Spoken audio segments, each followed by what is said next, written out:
তো আমি মূলত হচ্ছে কথক জয়পুর ঘরানার কথক ডান্সার, যেটা কলকাতায়, এবং আমি সোলো ডান্সার, এবং আমাদের একটা আমার পারফরমেন্স 1 ঘন্টা 1.5 ঘন্টা রবীন্দ্র সদন, যেগুলো উদয় শঙ্কর হল করেছি।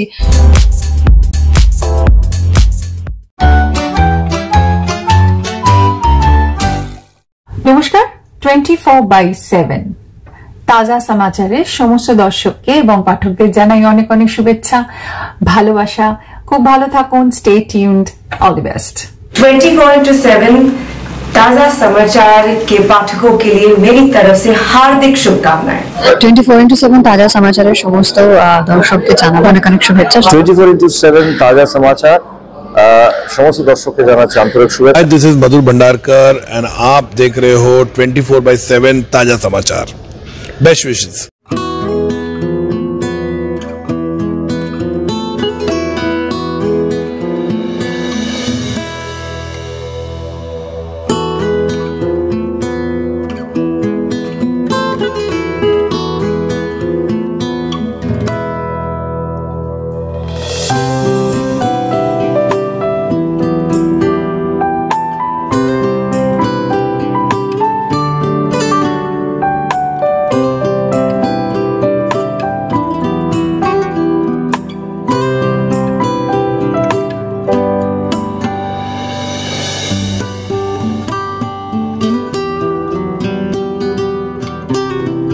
নমস্কার বন্ধুরা, আমি মহুয়া আর আপনারা দেখছেন 24/7 তাজা সমাচার। আজ আমরা শ্যামবাজারের মেঘমিতা কালচারাল ইনস্টিটিউট কলাঙ্গনে চলে এসেছি, আর এই মুহূর্তে আমরা পেয়ে গেছি এই ডান্স ইনস্টিটিউটের ফাউন্ডার মেম্বার, বিশিষ্ট কত্থক নৃত্যশিল্পী মেঘমিতা মিত্রকে। ছোটবেলা থেকেই নাচ অন্তঃপ্রাণ মেঘমিতার। তার প্রথম সাফল্য কিন্তু 8 বছর বয়সে। দেশ বিদেশ সহ এমন কোনো জায়গা বাকি নেই যেখানে তিনি পারফর্ম করেননি। এমনকি প্রচুর অ্যাওয়ার্ড রয়েছে ওনার ঝুলিতে। তাহলে আসুন বিশিষ্ট নৃত্যশিল্পী মেঘমিতা মিত্রর সঙ্গে আপনাদের আলাপ করিয়ে দিই এবং কথা বলে জেনে নিই ওনার ব্যাপারে। ম্যাডাম, প্রথমেই আমাদের চ্যানেলে আপনাকে স্বাগত। নমস্কার ম্যাডাম, আপনার ফ্যামিলি ব্যাকগ্রাউন্ড সম্পর্কে বলুন। আপনার স্কুলিং কোথা থেকে? আমার স্কুলিং, আমি মূলত দক্ষিণ কলকাতার মেয়ে, এবং আমার স্কুলিং হচ্ছে United Missionary Girls High School, যেটা এলগিনে, টোটালি মিশনারি স্কুল। আমি ওখান থেকে পড়াশোনা করেছি। আর ফ্যামিলি হলেন আমার মা শ্রীমতী রুবি মিত্র। তিনি একজন প্রচন্ড সাংস্কৃতিক ব্যক্তিত্ব, এবং আমি আজকে যা কিছু হতে পেরেছি, আর এখন আমার মনে হয় আমি মার হাতের পুরো তালুতেই রয়েছি। সম্পূর্ণ ওনার পেছনে পরিশ্রম, অবদান সম্পূর্ণ মায়ের, এবং সাথে অবশ্যই বাবাও আছেন। বাবা একজন সিভিল ইঞ্জিনিয়ার, বাস্তু নির্মাণ শিল্পী, এবং বাবা হচ্ছেন শ্রী অশোক কুমার মিত্র। আমার নাচ গানের ধারাটা যেন মায়ের দিক থেকে, আমার বাবা ইঞ্জিনিয়ারিং এর পাশাপাশি একসময় গভর্নমেন্ট আর্ট কলেজে বাবা চান্স পাওয়া, বাবা আঁকার আমার আরেকটা ইচ্ছে বা দিক আছে আঁকা, সেটা সম্পূর্ণ বাবার থেকে। এবং আমরা 2 বোন। আমার দিদি হলেন একজন neuro scientist, brain scientist, doctor Rupashi Mitra. আমার দিদি স্ট্যানফোর্ড ইউনিভার্সিটি আমেরিকা, এবং বর্তমানে নানিয়াং সিঙ্গাপুর হয়ে অস্ট্রেলিয়া এখন আছেন। আর আমি ছোট বোন। আমরা 2 বোন। মোটামুটি এই ফ্যামিলি। আর স্কুলিং এবং একাডেমিক দিক থেকে আমার স্কুলের পরে আমি Calcutta university BSc from Ashutosh college morning এ ছিলাম আমি। আর তারপরে আমার মাস্টার ডিগ্রি একেবারেই জোড়াসাঁকো, রবি ঠাকুরের যেটা নিজস্ব জোড়াসাঁকো ঠাকুর বাড়ি, সেই রবীন্দ্র ভারতী ইউনিভার্সিটি থেকে আমি মাস্টার্সে, এবং আমার এম এর বিষয়টাই ছিল কথক। মেন হচ্ছে কথক। ওখানে এই ধরনের সবকিছু সাংস্কৃতিক ক্লাসিক্যাল নাচের উপর মাস্টার ডিগ্রি করা যায় কলকাতায়। আর এটাই শান্তিনিকেতনের ধরুন, যেটা বিশ্বভারতী, সেরকম রবীন্দ্র ভারতীতে এই ক্লাসিক্যাল গান বাজনার উপর মাস্টার ডিগ্রি হয়। সেখান থেকেও আমি ফার্স্ট ক্লাস পাই, এবং কথাকে একটা সেরামি ছিল আমার রেজাল্ট, যার জন্য আমি আবার পিএইচডি শুরু করেছিলাম। বাট নানা রকম ব্যস্ততা, কাজের এতে আপাতত সেটা কমপ্লিট করতে পারিনি, কিন্তু ভবিষ্যতে আমার ইচ্ছা আছে আমার পিএইচডিটা করার। এই হচ্ছে আমার পড়াশোনার দিক মোটামুটি। এবং তারপরে আমি পশ্চিমবঙ্গ সরকারের তথ্য সংস্কৃতি বিভাগে আমি নৃত্যশিল্পী হিসেবে এবং মূলত প্রধান রোলে এই চরিত্রেই করেছি। সুদীর্ঘ 10 বছর আমি গভর্নমেন্টের সাথে পড়াশোনার সাথেই যুক্ত হয়ে আমার এই নাচের কর্মজীবনগুলো চলেছে পাশাপাশি। তো আপনার পরিবারে হচ্ছে ডাক্তার, সিভিল ইঞ্জিনিয়ার সমস্ত কিছুই তো রয়েছে, তো আপনি নাচটাকে বাছলেন কেন? আপনি তো একজন ভালো চিত্রশিল্পীও, আমরা জানি সেটা, তো আপনি নাচটাকে প্রথম প্রেফারেন্সটা দিলেন কেন? প্রেফারেন্স অ্যাকচুয়ালি আমার যেটা মনে হয়, আমরা যখন হামাগুড়ির থেকেই ইনফ্যাক্ট এরমও বলতে পারি যে আমি হয়তো ভূমিষ্ঠ হওয়ার আগের থেকেই আমার শরীরে নাচ, গান এবং গানও, মানে এই যে নাচ বা যেটা সঙ্গীত মানে কি, সঙ্গীত মানে সমযুক্ত গীত, নৃত্য, বাদ্য এবং গীতের সমতাকে একসাথে সঙ্গীত বলে।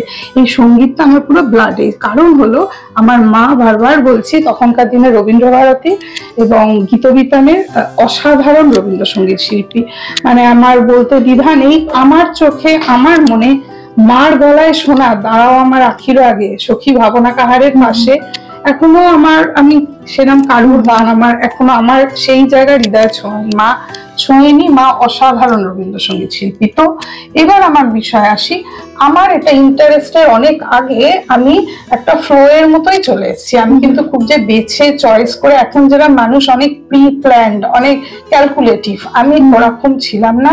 মাই যখন এইখানে আমার মনে হয় অভিভাবকদের পুরো কি ভীষণ জায়গা একটা মানুষ নাগরিক দেশে তৈরি হওয়ার পেছনে, যেটা হচ্ছে আমার বোধের অনেক আগের থেকেই মা গুরু গুরু গুরু গুরু ঘনমেঘ গরজে করাচ্ছে, চিত্রাঙ্গদা করাচ্ছে, দেখছি বড় মেয়েদের মা, তার সাথে আমার দাঁড় করিয়ে দিয়েছে। তো এবং আমার গুরুমা গুরু সুস্মিতা মিশ্র, কথক জয়পুর ঘরানা, ওনার কাছে মোটামুটি 4 বছর বয়সে বাবা মামায় নিয়ে যায়। তো বুঝতেই পারছো এখন আমার সেই বোধ শক্তি নেই যে আমি খুব সিলেক্ট করে এটা প্রফেশন নিয়েছি। আপনি তো শুধু নৃত্যশিল্পী না, একজন চিত্রশিল্পীও বটে, তো সে সম্পর্কে একটু যদি আমার দর্শকদের বলুন। চিত্রশিল্পী বলতে আমার পুরোই বাবার দিক থেকে এসছে। ওই ছোটবেলাতে এত ফোন ছিল না, চক পেয়েছি হয়তো মাটিতে বসে জিবিজি কাটছি স্লেটে, তখন বাবা এসে বললো এই দেখ এটা কি করছিস, ল্যাচটা এই দিকে যাবে, হলে বাবা একটু টাচ দিয়ে চলে গেল। বাবার সাইটে দূরে দূরে কাজ হতো গভর্নমেন্টে। তো এই সবগুলো থেকে থেকে তারপরে আমাদের দুজনকে তখন ছোট ছোট প্রতিযোগিতা হতো, প্রতিযোগিতাতে একটা পেন দেওয়া হয়েছে, একটা ছোট্ট গীতাঞ্জলি বই পেয়েছিলাম। এরকম আমি বিভিন্ন প্রতিযোগিতায় ফার্স্ট সেকেন্ড হই, কিন্তু আমি সেই অর্থে যে আমার সবকিছুই এটা আমার মা বা আমি বুঝি একটু ন্যাচারাল, মানে আমি কিন্তু কোনোদিনই খুব কিছুর পেছনে ছোটাছুটিটা, আমি খুব ন্যাচারাল। আর বাবাও না ভীষণ স্বাধীন মুক্ত চিন্তা করতে আমায় শিখিয়েছে। এইটা আমার একটা বিশাল, যেরকম পড়াশোনার আগে আমি যে সেই বিশাল কোচিং টোচিং দৌড়ে, আমি ইনফ্যাক্ট কোনোদিন প্রাইভেট টিউটারই আমার ছিল না, আমাকে কেউ দিতে পারেনি। আমি ছাদে বসে কোথায় হ্যান্স অ্যান্ডারসনের রূপকথা, পক্ষীরাজ উড়ে যাচ্ছে, মানে বরাবর একটু রূপকথা ফ্যান্টাসি জগতে এখনো অনেক বাস্তব, কঠিন বাস্তব লড়াই করে জিতে পিছনে এখনো উঠেছি, কিন্তু এখনো আমি খুব একটু কল্পনার জগতে থাকি, আর ছোটবেলায় ভীষণই থাকতাম। এটা হয়তো বাবা মা কিছু বুঝেছে, যার জন্য ওই আঁকা যখন আঁকছি কখনো বলতো না এই কাল তোর পরীক্ষা, এই নাচেরটা 1 ঘন্টা যে চলে গেল নাচ প্র্যাকটিস, তখন যেন আমি এই আঁকছি একটা কথাও বলতো না। এবার আঁকতে আঁকতে রঙগুলো ছড়িয়ে ছিটিয়ে দিয়ে উঠে চলে যেতাম। আমি ভীষণ অ্যালুক বরাবরই একটু ছোটবেলাটা, অত ওরিয়েন্টেশন আমার বরাবরই একটু কম, সেটা এখন প্রচন্ড। তো বাবা এসে চুপচাপ ওই রঙগুলো তুলে রেখে দিল, মানে এইটা কিন্তু খুব মানে নির্বাক ভাবে সাপোর্ট, যে ও যেটা করছে করে যা। করতে করতে তখন বুক ফেয়ার হতো রবীন্দ্র সদনের উল্টো দিকে, তো ওখানে বিভিন্ন আর্টিস্টদের দেখতাম ঘাসের মধ্যে বসে আঁকছে সেই, আর এবং ওখানে গ্রেট আর্টিস্ট ডার্বি, বুশার, এনারা বিদেশি বড় বড় বই পাওয়া যেত। ওই একটু আধটু কিনে দেখতে দেখতে দেখলাম দুর্দান্ত সব অয়েল পেন্টিং। তখন ইন্টারেস্ট, টাকা পয়সারও এমন কিছু ছড়াছড়ি না, কষ্টে সৃষ্টেই বাবা যা হোক একটা ক্যানভাস ছোট কিনে দিয়েছিল। মাধ্যমিকের 3 মাস ছুটিতে করতে করতে একটা দুর্দান্ত দেখলাম অয়েল পেন্টিং হলো। এরকম করতে করতে অনেক অয়েল পেন্টিং ক্যানভাসে আছে। আমার আঁকার মেন বৈশিষ্ট্য, আমি যে কোনো ছোট্ট ক্ষুদ্র জিনিসকে বিরাট এনলার্জ করে এঁকে ফেলি। এটা হচ্ছে প্রপোর্শনেট সেন্স, যে কতটা পরিমিতি বোধ, কতটা মুখ, কতটা, এইগুলো আমার ভীষণ ভালো, আর খুব সূক্ষ্ম আঁকি। তো এইগুলো করতে করতে তারপরে আমার আঁকার ভীষণ ইন্টারেস্ট রবীন্দ্রভারতীতে নাচের পাশাপাশি। তখন ছিলেন ডক্টর শিশির মজুমদার ছিলেন এবং শুভঙ্কর চক্রবর্তী, রবীন্দ্রভারতী তখন উপাচার্য। ওনার সাথে আমার প্রোগ্রামে আমার খুব নাচ ওনাদের চোখে পড়তো। কথা বলতে বলতে বললো মেঘমিতা একটা কাজ করো না, তুমি পাশাপাশি আঁকাটা নিয়েও একটা মাস্টার্স করো, কিন্তু তখন 5 বছর। তখন রবীন্দ্রভারতী যেটা এই দিকে ঠাকুর দালানে প্রচুর ওই ভাস্কর্য আঁকার ছেলেমেয়েরা কাজ করতো, আমিও নাচের ফাঁকে ঘুরে ঘুরে যেতাম, আরো ইন্টারেস্ট গ্রো করলো। করতে করতে আমি বাড়িতেই আঁকি আঁকি আঁকি, তখন বিভিন্ন আর্টিস্টদের সম্মানী হয়ে পড়লো। তার মধ্যে উল্লেখযোগ্য হলেন দেবাশিস মল্লিক চৌধুরী, একাডেমির একটা এ গ্রেডের বিশাল নাম করা একজন মানুষ, বিরাট বড় একজন পার্সোনালিটি, যিনি আমায় বললেন তুমি এখন একটা করে আঁকছো, রেখা টানছো, তোমার ভীষণ ভালো লাইনিং, তুমি কিছু করো। করতে করতে তখন academy of fine arts exhibition চলছিল, আমার আঁকা দিলাম, গ্যালারি গোল্ডে হয়েছে, নজরুল তীর্থে বিভিন্ন হয়েছে, ওয়াসিম কাপুর নাম করা, বিশাল নাম করা, এখন তিনি নেই আমাদের মধ্যে, উনি এসছেন উদ্বোধনে, দেবাশিস মল্লিক চৌধুরী এসছেন, সমীর রাইচ এসছেন, এইসব বড় বড় আঁকার ব্যক্তিত্বদের সাথে আমার তাই জন্য একটা, এবং আমরা ভীষণ সম্মানটা করতে শিখেছি। তো এটা আমাদের শিক্ষা, এটা আমার মারও কিছুটা, ভীষণ গুরুজন মানে বয়সে বড় হলেই একটা সম্মান। আর এইসব বড় বড় ব্যক্তিত্ব মানে আমি ভীষণ আনন্দে একটা ভেসে যাই, আমার একটু এরকম নেচার আছে। ম্যাডাম, আপনি তো মানে দেশ বিদেশে প্রচুর জায়গায় আপনি পারফর্ম করেছেন এবং মানে প্রচুর পুরস্কার পেয়েছেন, তো কোন রেকগনিশন আপনার মনের মধ্যে আজও গেঁথে আছে? সেটা একটা আমার ছোট্টবেলা যেটা আমি প্রথম পাই, বললাম 8 বছর বয়সে আমি অল ইন্ডিয়ার মধ্যে সেকেন্ড হই, সেটা আমার মনের মধ্যে খুব চাপ পড়ে আছে। ছোটবেলা অনেকগুলো ভালো ভালোই আমার একটু উল্লেখযোগ্য আছে, যেটা ওয়েস্ট বেঙ্গল, পশ্চিমবঙ্গের মধ্যে আমি তারপরে তার কয়েক বছর বাদে আমি প্রথম স্থান অধিকার করি, ফার্স্ট হই, এবং আমাকে রাজ্যপালে গভর্নর হাউসের মধ্যে রাজ্যপাল নুরুল হাসান তিনি আমার হাতে সেই প্রাইজ দেন, এবং রাজভবনে আমার সেই পারফরমেন্স হয়, যেটা তখনকার টানা দূরদর্শনে সমস্ত আমার দেখানো হয়েছিল। এটা পুরো পশ্চিমবঙ্গের মধ্যে আমি প্রথম স্থান অধিকার করি। এরপর জওহর শিশু ভবন, নেহেরু চিলড্রেনে আমি হই, এরকম পরপর অনেক হয়েছি। আর বড় বয়সের মধ্যে দিল্লিতে ভারত জ্যোতি অ্যাওয়ার্ড একটা আমি পাই, যেটা ভারতের মধ্যে বিভিন্ন ফিল্ডে মানে মানুষ তারা সবার জমা নেয়, সেখান থেকে যাকে বাছে তার কর্মকাণ্ড, তো সেখান থেকে ডান্স ফিল্ডে আমি ভারত জ্যোতি অ্যাওয়ার্ড পাই, এটা একটা উল্লেখযোগ্য। তো ম্যাডাম, এবার আসি আপনার ইনস্টিটিউট সম্পর্কে। তো কবে থেকে মনে হলো যে আপনি একটা ইনস্টিটিউট করবেন এবং আপনি বাচ্চাদের প্রশিক্ষণ দেবেন? হ্যাঁ, এটা আপনার কবে থেকে মনে হলো? ওটা ওই আগেও বললাম যে আমি একটা জীবন যাপন যেটা করা, যাপনের সাথেই আমার নাচ পাশাপাশি গেছে প্যারালালি, মানে খুব যে উদ্দেশ্য করে ব্যাপারটা করেছি তা না, কিন্তু কোনো না কোনো চাপ বা কোনো না কোনো কারণ তো সবসময় কাজ করে। আমার বাবা মানুষটা অত্যধিক সৎ, যেটা যার জন্য আমরা 2 বোন নিজেদের খুব লাকি মনে করি, এরকম বাবা মা অত্যধিক সৎ। এবার বাবার বিভিন্ন বিজনেস কারণে নানাভাবে তাকে ঠকানো হচ্ছিল, এবং যে এতই সহজ মানুষ কিছুর এই সময় আমাদের ফিনান্সিয়াল ভালোই স্ট্রেস গেছে, ফ্যামিলি একটা ক্রাইসিস, সোজা কথা যেটাকে বলে। তখনই আমার মনে হয়েছে যে আমি যেটা পারি আমি করাই। হ্যাঁ, মানে এখন আমার মিনিমাম ফিজও ধরুন 500, একদম ছোটদের 800 এরাম, তো তখন বোধহয় মাসে আমি 50টা টাকা বেচি, তখন আমার মনে হচ্ছে আমার ওটাই ভীষণ আমার প্রয়োজনীয়, আর এই দিনগুলো ভুলে যাবার নয়। ওই জন্য আমি বরাবরই খুব সহজ জীবনযাপনে বিশ্বাসী, এটাই সবচেয়ে আনন্দ। হ্যাঁ, তো ওই সময়টা যখন শেখাতে থাকি একটু একটু করে, যে আমার অন্তত 50টা টাকাও তো আসছে, সেটাও তো দিতে পারবো বাবা মাকে। বর্তমানে কতগুলো ব্রাঞ্চ আছে? হ্যাঁ, বর্তমানে বারুইপুরকে ধরলে আমার টোটাল 3টে ব্রাঞ্চ, উত্তর কলকাতার শ্যামবাজার, দক্ষিণে লেক গার্ডেন্স অঞ্চলে, এবং বারুইপুরে প্রপার জায়গাটার নাম হচ্ছে রামনগর, বারুইপুর রামনগর জায়গাটার নাম।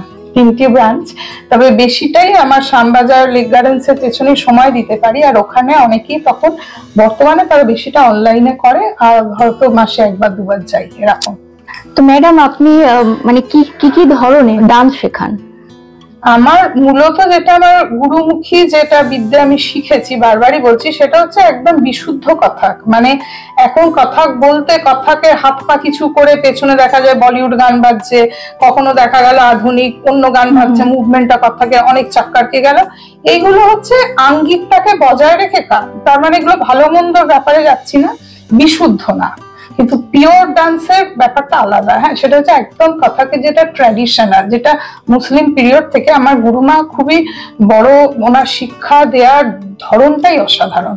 তো যার জন্য মানে বলে মানুষ বা যারা খুব কাছে দেখেছেন আমার মা, তার মধ্যে যে আমার গুরুমার শেখানো নাকি আমার অনেক অনেকটাই ছাপ, মেনলি কথাকের গদ নিকাশ এইসব অংশগুলো চলন ফলন আছে, পায়ের স্টেপিং গুলো ওগুলো একদম নাকি আমার শেখানোটাও ওই ধরনের।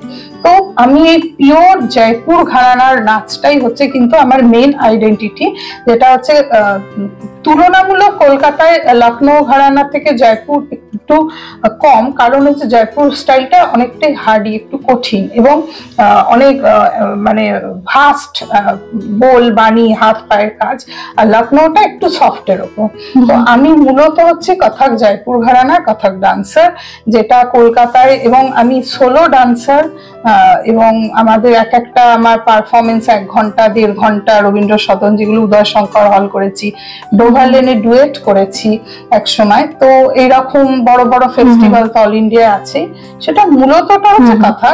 কিন্তু পাশাপাশি রবীন্দ্রনাথ আমার প্রচন্ড প্রিয়, মানে সবারই, যে মুখ বাংলার সারা পৃথিবীময় রবি ঠাকুরের প্রচন্ড আমি ভক্ত, এবং আমার প্রচুর প্রোডাকশন আছে রবীন্দ্র নৃত্য নাট্য রাবীন্দ্রিক স্টাইলটা, যেটা আমার খুব বিখ্যাত হচ্ছে চণ্ডালিকা। এই রোলটায় আমি প্রচুর শো করেছি, যেহেতু গভর্নমেন্টের সাথে ছিলাম, তো মাসেই প্রায় কখনো 10টা-20টা করে প্রোগ্রাম হতো, সেখানেই 10 বছর। এরকম চণ্ডালিকা, চিত্রাঙ্গদা, শ্যামা, সাপমোচন, তাসের দেশ, মানসিংহ ঠাকুরের সবই আমার মোটামুটি করা, এবং নিজে তো করেইছি প্লাস শেখাই। ওই জন্য রবীন্দ্র আমার ভীষণ প্রিয় জায়গা। আর একটা হচ্ছে নজরুল গীতির সাথে আমি, যেহেতু কথাকের সাথে নজরুল গীতিটা ভীষণ যায়, হ্যাঁ, মানবেন্দ্র মুখোপাধ্যায় বা মান্নাদের যে একটু দেখবেন ক্লাসিক্যাল বেস, ওগুলো কথাকে ভীষণ ভালো যায়। হ্যাঁ, তো এইসব নাচগুলো, তো মূলতটা কথা হলো পাশাপাশি রবীন্দ্র এবং নজরুল খুব প্রিয়। এছাড়াও যেগুলো এখনকার সৃজনশীল বা একটু বলিউড ইন্ডাস্ট্রি খুবই বিখ্যাত, সেখানে যে সবই খারাপ নয়, প্রচুর ভালো ভালো, যে মাধুরী দীক্ষিত, রেখার যে স্টাইল গুলো, যেটা গজল, হ্যাঁ, ওই যে গানগুলো, হ্যাঁ, ওইগুলো আমার প্রচন্ড, ওগুলো তো মেনলি কথাক বেস, আমি ভীষণই করি আর খুব ভালোবাসি। তো আজকের ডেটে আপনার কতজন স্টুডেন্ট রয়েছে? হ্যাঁ, সেইভাবে তো গুনে দেখিনি, তবে লাস্ট পারফরমেন্স রবীন্দ্র সদন মোটামুটি 100 জন করলো, আবার অনেকেই পরীক্ষা করেনি, তাও সেরকম হলে হয়তো সবকিছু ধরলে হয়তো 250-300 হবে আমার আন্দাজ, এরম হবে, কারণ অনেকরাই হয়তো বড় হয়ে হয়তো বিয়ে মানে একটা সাংসারিক জীবনে গেছে, বাট তারা কিন্তু আমার সাথে ওয়েল কানেক্টেড। হ্যাঁ, এবং আমার যখন এখনকার অনুষ্ঠান হয়, ওরা তো পারফরমেন্স না করলেও ব্যাক স্টেজে ওই যে ফেলিসিটেশন, প্রচুর সহযোগিতা আমার সিনিয়র স্টুডেন্টরা, যত দূরেই থাকুক আসুক। এখন যেরকম অনেকে দিল্লিতে আছে, এই প্রোগ্রামটাই সে লিখেছে যে ম্যাম আমি তো এখন দিল্লিতে যেতে পারছি না, মানে ওরা পাশে এসে দাঁড়ায় এইটুকু। অ্যাকচুয়ালি এটা একটা পরিবারের মতো, আমি খুব পারিবারিক একটা আবহাওয়াতে নাচ গান করি। হ্যাঁ, যদিও এখন সবাই খুব কমার্শিয়াল, আমি অত নই, আর আমি খুব ভালোবাসি না। তো আপনার স্টুডেন্টস এবং ইনস্টিটিউট নিয়ে আপনার কি এম? ইনস্টিটিউট নিয়ে এটাই ভাবি কি, শেখাচ্ছি, ভালো ভালো ওরা তৈরি করছে, শিখছে, হ্যাঁ, সেইটা আরো আমার এখান থেকে তৈরি হয়ে অনেক স্টুডেন্টরাই আছে যারা এখন প্রফেশনাল ডান্সার হয়ে গেছে, আরো যারা তৈরি হচ্ছে একদম প্রপার নাচটা শিখে, এবং যেগুলো অর্গানাইজেশন, ধরুন ইজেডসিসি, হ্যাঁ, ভালো ভালো অর্গানাইজেশন আছে, তাদের হয়েও আমরা এমপ্যানেল ডান্সার, এখন প্রচুর অর্গানাইজেশন চারিদিকে প্রচুর অনুষ্ঠান করছে, এবং বর্তমানে যেগুলো একটু মানে অতটা ভালো লাগে না, নট অনলি বর্তমান, এটা বেশ অনেক বছরের ধারা, যে যার সাথে যার একটু লিঙ্ক সে সেখানে প্রোগ্রাম পেয়ে যায়। হ্যাঁ, কিন্তু তাহলে এত কষ্ট করে একটা শিল্পী তৈরি হলাম হোল লাইফ ধরে লড়ে, তার মানে কি? শুধু আমি না, অনেক সিনিয়র ডান্সার, অনেক শ্রদ্ধেয় বড় মানুষরাও কলকাতায় আছে, তারাও কোথাও না কোথাও এই ব্যাপারে একটুখানি মানে আছে মনে খেদ, বা এই যে জি বা যে বিভিন্ন চ্যানেল, নট অনলি জি, অনেক চ্যানেলই হয় যারা যে কম্পিটিশন গুলো করে, একটা তো কলকাতার মানে প্রতিষ্ঠিত এবং যারা প্রবীণ কোনো ডান্সারদের সেখানে আমি জাজমেন্টে দেখি না, আমি তো অনেক বাচ্চা, আমার মনে হয় সম্পূর্ণ সিনেমা জগতে যারা নাচেরই নয়, হ্যাঁ, তারা পুরো জাজের টেবিল জুড়ে বসে। তো এটা মানে এগুলো আমাদের নাচের দুনিয়ায় যথেষ্ট সমালোচনার একটা কারণ, একটা বক্তব্য। তো কিন্তু কে শুনছে, এখন সবই বিজনেস স্পন্সরের হাতে, কিন্তু বহু মানুষ এখানে মাথা নুয়ে ফেলে বা এই স্রোতে গা ভাসাতে বাধ্য হয়। আমি মনে করব লাকি যে আমি এগুলো সব থেকে আলাদা করে নিজের একটা আইডেন্টিটির সাথে মাথা উঁচু করে টিল আমি চলি। আমি ক্লাসিক্যালি শেখাই, আমি আদার্সও শেখাই, এখনকার যুগে বক্তব্যই হচ্ছে এখন তো কেউ ক্লাসিক্যাল শেখে না, যারা ক্লাসিক্যাল ডান্সার তাদের ক্লাস চলছে না, এরকম একটা ব্যাপার। কিন্তু আমার এটাও যে আমি ক্লাসিক্যালি শেখাই, কিন্তু বাচ্চাদের হ্যান্ডেল করাটা জানতে হয়। হয়তো আমার সেটা ভালো, কারণ বাচ্চারা এখানে আসলে গার্জেনরাও জানেন, আমি বলছি এখানে ইনফ্যাক্ট তারা বাড়ি যেতে চায় না, এক্সট্রা আরো 1 ঘন্টা মাঝে দাঁড়ি করিয়ে রাখে, মানে এখানে এত ওরা হ্যাপি থাকে। আর শিশুরা যেখানে খুশিতে থাকে আমার খুব ভালো লাগে। আমার মনে হয় সব মানুষ যত বয়স বাড়ছে, যত শিশুদের নিয়ে থাকবে, মানে শরীরে একটা এনার্জি, হাসি খুশি, একটা পজিটিভনেস থাকে। আমি যেটা করি, একটা ক্লাসে 50% ক্লাসিক্যাল করিয়েই তারপর ওদের ভালো লাগা, একটু রিদমিক, একটু হ্যাপিলি গান টান গুলো করাই, তাতে এটা শেখানোর একটা ধারা। কিন্তু আমার গুরুমার আবার বেশ কঠিন ভাবে একদম পিওর ডান্সটাই শেখাতো। ওতে করে আমাদের ধৈর্যশীলতাটা বেড়েছে।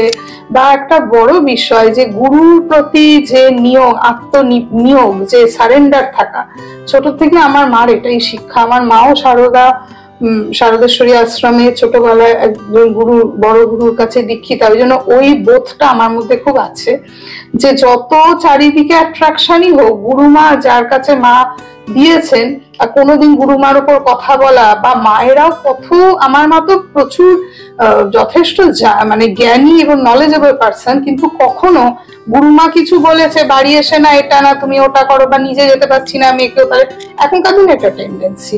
কিন্তু আমরা প্রচন্ড আমাদের ওই গুরুর পায়ে, আমি ভীষণ এরাম।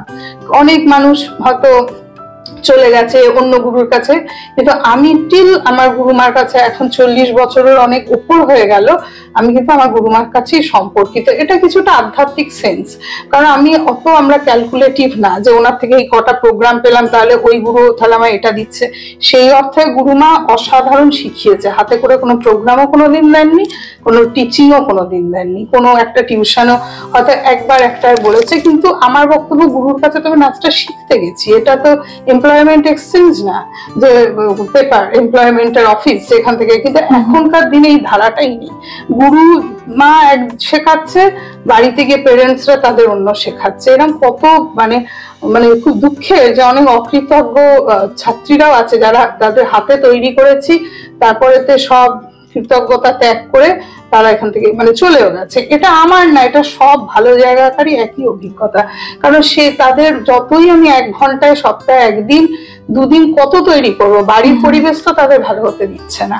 আর সেই বাবা মা গুলো পুরো সেই পাজল এর থেকে ছাড়িয়ে ওকে দিচ্ছে, ওখান থেকে ছাড়িয়ে কিন্তু পুরো বেসটা তৈরি করিয়ে দিচ্ছি। কিন্তু তো এগুলো অনেক দুঃখের দিকও থাকে, কিন্তু এটা আমি না, আমার চেয়ে অনেক বড় বড় গুরুদের কাছে তো এগুলো শুনেছি। তো এটা জীবনে একটা দিক থাকেই, কিন্তু আর একটা দিক হচ্ছে শিল্প কাজকর্মই হচ্ছে সোল নিয়ে। তারপর তো আমি গ্রামারে যাব, পুরো জিনিসটাই হচ্ছে হার্ট, সোল, হৃদয়ের থেকে হয়। যেখানে হৃদয়ের টাচ দিয়ে হয় তখনই সেটা পূর্ণতা প্রাপ্তি হয়, তখনই সে একজন আলাদা মানের শিল্পী। আর ক্লাসিক্যাল হলে অবশ্যই গ্রামাটিক্যাল সাইড, সেটা পুরো ডিপেন্ডস অন রেওয়াজ। যার রেওয়াজ নেই সে কয়েক লাখ কন্ট্যাক্ট নিয়েও সে কিচ্ছু করতে পারবে না, এই বিশ্বাসটা আমার প্রচন্ড আছে। ওই জন্য গুরু আলাদা জায়গা, এবং গুরুমার সাথে এই সম্পর্কটা তৈরি হতে গোটা 10-20 বছর তো মিনিমাম লাগে। তো এইটার সাথে এটাকে প্রফেশন নিয়েছি, চলে এসেছি, কিন্তু এটার সাথে আপনার আইটি সেক্টর বা অন্য অফিস চাকরির কোনো তুলনাতেই আসে না। শিল্প জন্য লাখে কোটিতে একজন দুজনই ভালো শিল্পী তৈরি হয়। এইগুলো আমার খুব এগুলো মনে হয়, আমি তাই বললাম। এবং বহু মানুষই রেখেছে আমার এইগুলোর সাথে সাথ দেয়। এই টাফ যুগেও নয়তো আমার কাছে এসে লোকে বসে কথা শিখতো না, যেখানে চারিদিকে কন্টেম্পোরারি বলিউড ওয়েস্টার্ন। আপনি বলুন না, কলকাতায় পিওর ওয়েস্টার্ন আদৌ হয় কি? এত তো অ্যাড, আর এই যে ভিডিও আর ইউটিউব আর এইসবের যুগ পড়েছে, এইসব অনেক কিছুই বলার আছে। তবে আমি আমার হোল লাইফ এই নিয়েই থাকবো। আমি নাচ, সঙ্গীত, আঁকা, এই যে একটা অন্য একটা এস্থেটিক দর্শনের জগতের বাইরে বেরোবো না। আমার কাছে যতই নতুন নিউ কামার্সরা আসুক, আমি সবাইকে চেষ্টা করি এইরকম একটা জগতে, যেখানে একটা এজে গিয়ে মানুষের এত টেনশন, সুগার, প্রেশার, নত মিউজিক থেরাপি, মিউজিকোলজি এগুলো হতো নাকি? আমেরিকায় এখনো নিউরো পেশেন্টদের মিউজিক থেরাপি চলছে। এগুলো তো ঘটনা, এগুলো তো বাস্তব। সুতরাং গান বাজনা জিনিসটা অন্যরকম। যত ইজিলি ব্যাপারটা লোকে ধরে দেয় যে বাড়িতে হঠাৎ ছাতে একটা ভিডিও করে, একটা রিলস করে ইউটিউবে দিয়ে দিলাম আর আমি ডান্সার হয়ে গেলাম, এই যে বহু বম্বের অনেক আর্টিস্টরা হ্যাঁ ভীষণই সুন্দর করে, রিলস গুলো দিচ্ছে। আমাকে একজন বলছিল যে আপনার একটা স্টুডেন্টকে, মানুষ তো চারিদিকে হয়, মনে হলো যেন কোথাটা রিলস দেখলাম কার একটা পেছনে ওই একজন কোনো বম্বে বা দিল্লির কোনো ডান্সারের কোনো একটা ওয়ার্কশপ। আমি এটাই বললাম, দু এক সেকেন্ডের রিলস বানানো আর রবীন্দ্র সদন মধুসূদন মঞ্চে দাঁড়িয়ে 1 ঘন্টা ধামা, দুটো অনেক আলাদা। আর এই কারণেই তো বছরের পর বছর ক্লাসিক্যাল তো লুপ্ত হয়ে যায়নি, এখনো ক্লাসিক্যালের জায়গায়। কত বছর আগেকার গল্প, সে মুঘল সাম্রাজ্য আগে থেকে কথা কাটছে, অনেক আগে তো লুপ্ত হয়ে যাওয়ার কথা। তাহলে ভালো মানুষ, ভালো চয়েস, ভালো জিন পৃথিবীতে আসেই এবং এই ধারা চলবেই। এবার যারা তাতে সুপ্ত হতে পারবে, আমরা পারছি, আবার অনেকেই বিচ্ছিন্ন হয়, অনেক বয়সে গিয়ে তারপর নানা রকম ডিপ্রেশনে পড়ছে তারা, আমার তাই মনে হয়। ম্যাডাম, সামনেই তো নারী দিবস, 8ই মার্চ নারী দিবস, তো আপনি কি কোনো পরিকল্পনা করেছেন? আমার মনে হলো যে অনেক বছর ধরেই ভাবছি যে নারী দিবসটা আমি সেলিব্রেশন করব, এই কারণে যেখানে এত মানে নারী পুরুষের ভেদাভেদ নিয়ে নারী এত রকম হয়েছে, তখন আমার মনে হচ্ছে এই দিনটাকে আলাদা করে পালন করাটাও দরকার। যে জীবনে সারা পৃথিবীতে নারীর যে কি অবদান, একটা মাতৃশক্তি, যে রিয়েলি মাতৃশক্তি, 10 ভুজা হচ্ছে মূর্তিতে, কিন্তু 2 ভুজার মধ্যেই 10 কেন 100 ভুজার শক্তি ঘরে ঘরে রয়েছে প্রত্যেকটা মহিলার। তো আমি এই জন্য আগামী 8ই মার্চ খুব শর্ট টাইমে হল খুঁজেছি, সেরকম এত শর্ট টাইমে তো আমাদের হল পাওয়া যায় না, তবু আমি পেয়েছি বীরেন্দ্র কৃষ্ণ ভদ্র মঞ্চে আমরা করছি। এবং আমার সাথে বন্ধুত্বের হাত বাড়িয়ে দিয়েছে শিল্পের, নট অনলি ডান্স, গান, বাচিক শিল্পী, বহু নারীরা যারা তাদের জীবন যুদ্ধে সাকসেসফুলি মাথা উঁচু করে এখনো নিজস্ব পরিচয় তারা বিরাজ করছে। এরকম বন্ধুরা আমার পাশে এসছে, তারা এটাই বলেছে যে মেঘমিতাটা তুমি খুব ভালো, খুব বড় কাজ করছো, এবং আমারও মনে হয় তারাও যথেষ্ট বড় মনের মানুষ বলে এভাবে এসছে। কবে কোন অর্গানাইজার আমায় সুযোগ দেবে, এখন 4-5টা বিজনেস হয়ে গেছে, আমি কমপ্লিটলি তার এগেনস্টে, আমার যতক্ষণ ক্ষমতা মনোবল আছে কারুরই মানে নেই যে এটাকে থামায়। তো আমি এখন আস্তে আস্তে বড় কাজই করব, অর্গানাইজিং কাজ, ইভেন্টে। আপনি আপনার ফলোয়ার্সদের কি বলবেন? আমার ফলোয়ার্সদের বলবো সবসময় বি পজিটিভ, পজিটিভ থাকো আর আনন্দে থাকো। আর আনন্দে থাকার জন্য আমার খুব মনে হয় মানুষকে ভালোবাসা, বিশ্বাস, এটা আমার আরেকটা, আমি নিজেই বলি নিজেকে যে আমার ট্রাস্টটা প্রচন্ড। হ্যাঁ, এখন অনেক মানুষ আমাকে, খুব ক্লোজ মানুষ বলেছে যে তুমি এত বিশ্বাস করো বলে এত ঠকো, এটা তো নর্মাল কথা, এটা সবাই জানে, কিন্তু আমার মনে হয় বিশ্বাস না থাকলে তো কোনো কিছুই জীবনে করতে পারবে না। আমার বিশ্বাস আর মানুষের প্রতি ভালোবাসা এইটা থাক, আর মনটাকে খুব সহজ জলের মতো রাখলে হ্যাঁ খুবই ভালোভাবে এগোনো যায়। ম্যাডাম, আপনাকে অসংখ্য অসংখ্য ধন্যবাদ। হ্যাঁ, আপনাদেরও অনেক ধন্যবাদ। আপনাদের চ্যানেল যেটা তাজা সমাচার 24x7, হ্যাঁ, আমার অনেক অনেক ধন্যবাদ যে এত ব্যস্ততার মধ্যে আপনি এসছেন এবং শেয়ার করতে পারলাম, অনেক কিছু শেয়ার করতে পারলাম। আপনাদের অনেক অনেক ধন্যবাদ।